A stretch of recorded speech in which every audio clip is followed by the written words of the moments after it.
this is going to be a little bit more pedestrian, I think, than that brilliant critique of neoliberalism. I'm not even going to attempt to follow that. But I wanted to pick up on the theme of leadership that John sets out in the final chapter of the book. Probably for various reasons, I've been thinking a lot about leadership recently, and what that involves and what that looks like. And I was particularly struck. There are a couple of quotes that I picked up on in the book, and I should have written down who they were quotes, because you may have been quoting somebody. So forgive me if I'm attributing these wrongly. But the first one was that leadership involves drawing the various communities together to deliver successful interventions and impact.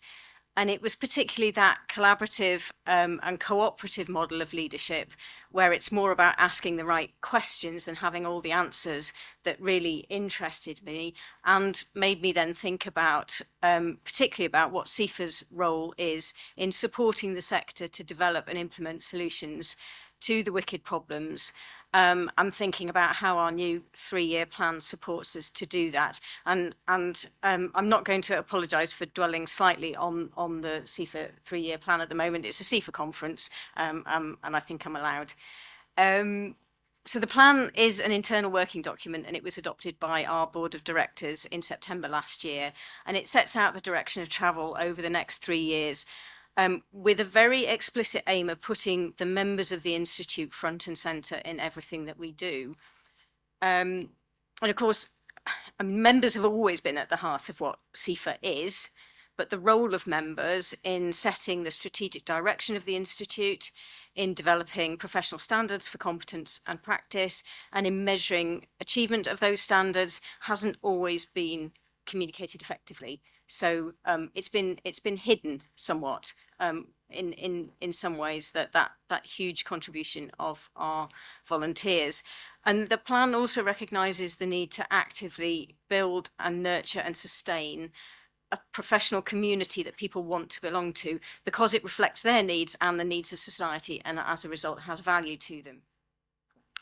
So that's the context and the space where I think CIFA can and should be contributing to the transformation that's set out in the book.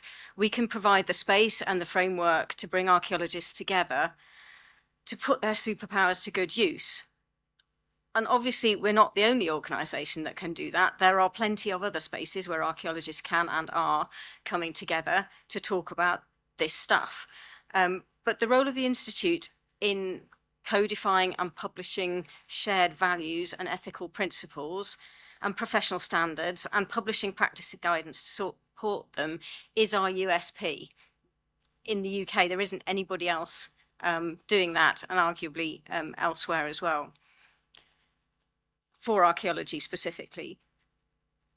As a professional body, you, as our members, can choose to explicitly reference the contribution of archaeology to supporting well-being, social justice, addressing climate change, within the concept of public benefit and social value, which is, after all, our reason for existing as a professional institute. We exist, professional bodies exist to protect the public interest, and this is something that the public are interested in. Not all professional bodies use public interest in that way. I think archaeologists have a particular into that definition when we think about public benefit and social value. I'm not much of a theorist, and I have huge admiration for anybody who is, but I do love a bit of practical problem solving. So I wanted to think a little bit about what we can do and what we are doing, and what's encapsulated, what the 3-year plan allows us to do, requires us to do, that might help support those transformative effects.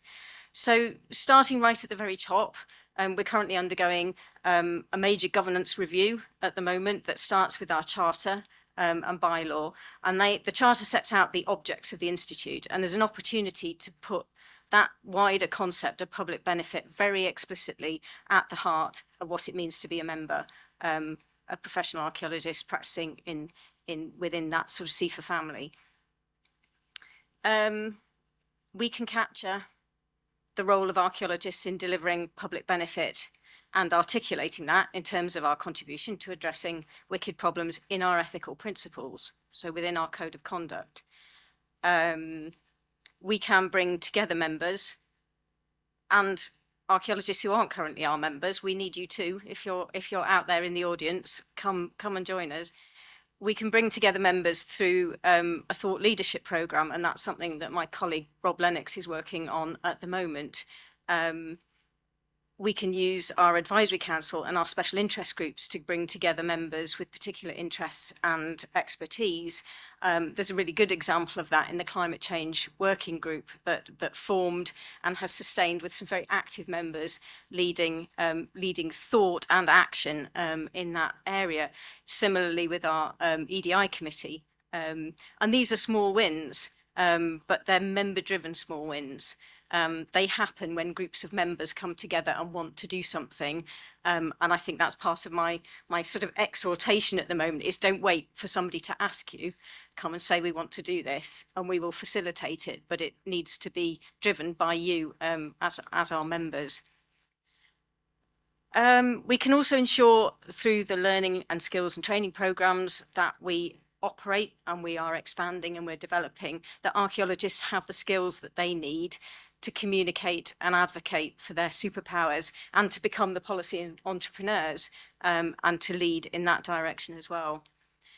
And we can support the cycle of innovation, so identifying innovative practice,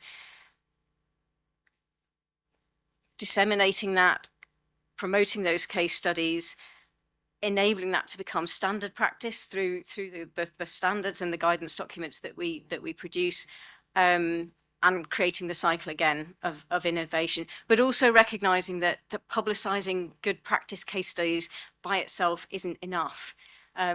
At conference every year for the 20 years that I've been attending CIFA conference, we've been talking about brilliant case studies, but it doesn't change practice because it doesn't always change behavior, and changing behavior is hard.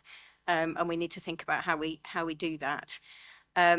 And we also need to make sure in that our mechanisms for setting and maintaining standards allow for evaluation and re-evaluation and for innovation and experimentation and doing things differently and challenging some of those principles and those sort of sacred cows that we've had in the profession to re-examine whether they're still delivering what we want them to, and those outcomes for people. And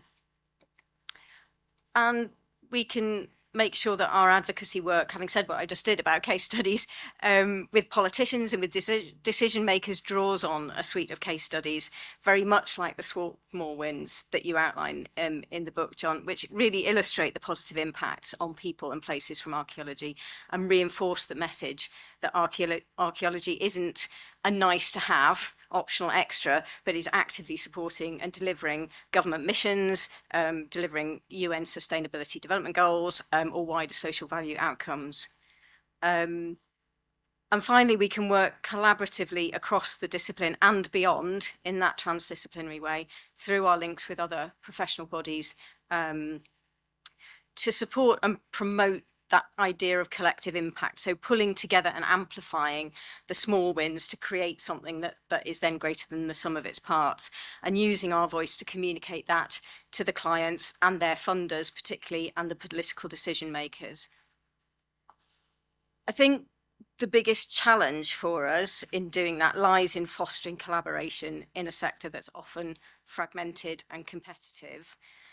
So we do need to change the dial in terms of organizational relationships to create an environment where we're working together in a framework of shared values and goals, rather than scrabbling around, competing with each other and justifying our existences. And I think that reflects not a deliberate situation in many cases, but the reality of being time and resource poor a lot of the time. And that brings me on then to another quote that I noted down as being sort of as particularly resonating in that context, and it will be familiar to my CIFA colleagues who've ever managed a consultation exercise on a new piece of guidance or a new standard. And it was that the more diverse the parties involved in a project, the more social complexity will exist. This presents a dilemma for leadership. On the one hand, it makes solutions harder to reach because of the diversity of viewpoints and perspectives within the team, but it also makes it more likely that the creative solutions that these teams eventually reach will be more durable and robust.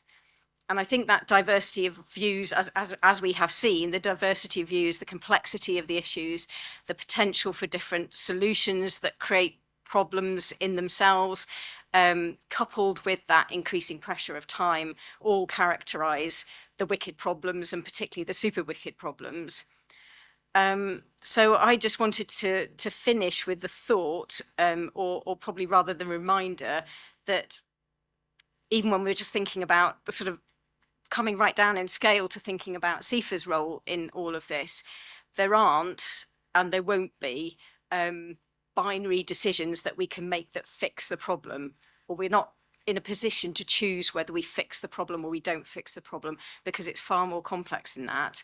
None of us individually have the power or the influence or the authority to fix these things, but by adopting that collaborative and cooperative model of leadership, we can work with each other, individually and organisationally again, to amplify the impact of the small wins, and then use that to drive the change that we want to see.